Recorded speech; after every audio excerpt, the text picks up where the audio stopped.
Ladies and gents, it's flanker time. The first flanker of 2019. I'm going to be reviewing for you the brand new from the house of Armani. This is Armani Code's Absolu, a flanker to the ever so popular Armani Code. As you can see, I'm a big fan. Let's do it.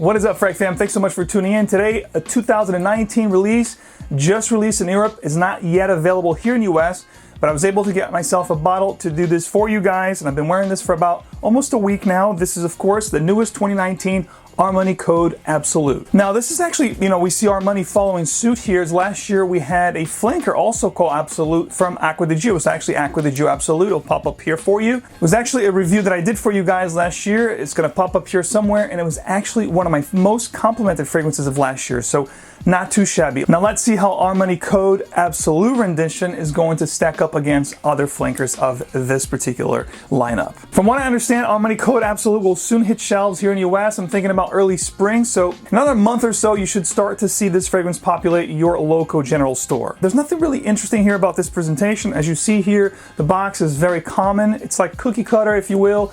All these Armani Code flankers nowadays, they pretty much change the color here, but it's the same plastic cap. I do like the silverish. It's kind of like Armani Code Ice. It's got that, almost sparkly kind of a feel, gradient from light to dark.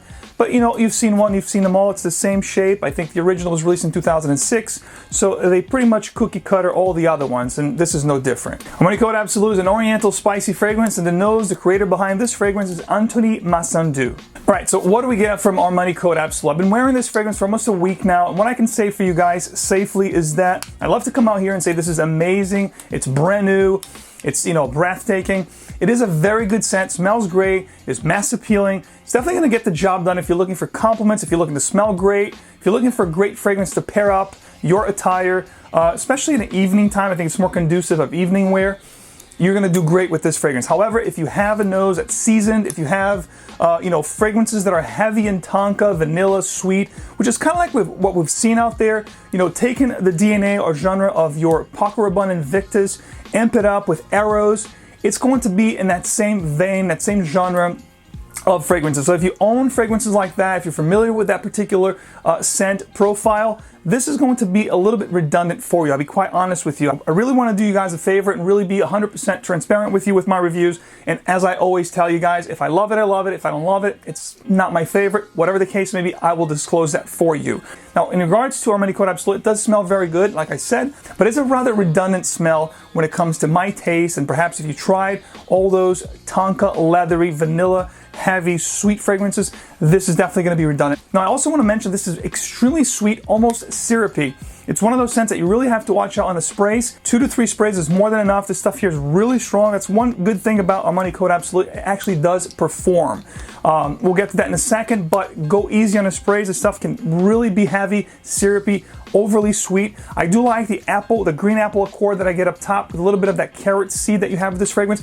Gives it a little bit of different nuance when compared to other fragrances alike. However, it's going to be a matter of personal taste, personal preference. You have to try this against your arrows. If you don't have those fragrances, you're looking for something sweet, playful, youthful, definitely check this one out, but really try it against those other fragrances that smell like this one, and then you make your decision. Do you want to pay retail for this when it first comes out? Do you want to wait for it to become discounted? Or would you rather just buy a bottle of Arrows because you're going to get the job done, or Arrows Flame? They are quite similar. It's definitely going to be in that same realm of fragrances. The main accord, what's front and center with this fragrance is definitely that tonka bean / vanilla with a hint of leather. It's going to be like a suede leather. It's really smooth and soothing, which I do appreciate with this scent. However, the tonka vanilla sweet syrupy accord, it's definitely going to carry it throughout the life of this fragrance. It's very linear to me when it comes to this fragrance. It didn't really develop much. What I get from the beginning is what I got throughout the life of the fragrance. Extremely strong, and then kind of mild, but still very sweet and syrupy. So if you like those sweet, syrupy kind of fragrances, vanilla and tonka bean, dominant fragrances, this is definitely going to be up your alley. Performance is actually beastly on this one. I got between 8 to 10 hours, especially because I do spray my clothes, so I did get a lot of performance when it comes to the actual longevity of the scent. It pushes extremely hard for the first 2 to 3 hours, so be careful with the sprays. You don't want to choke yourself or others. It's going to be one of those headache-inducing scents if you do over-apply.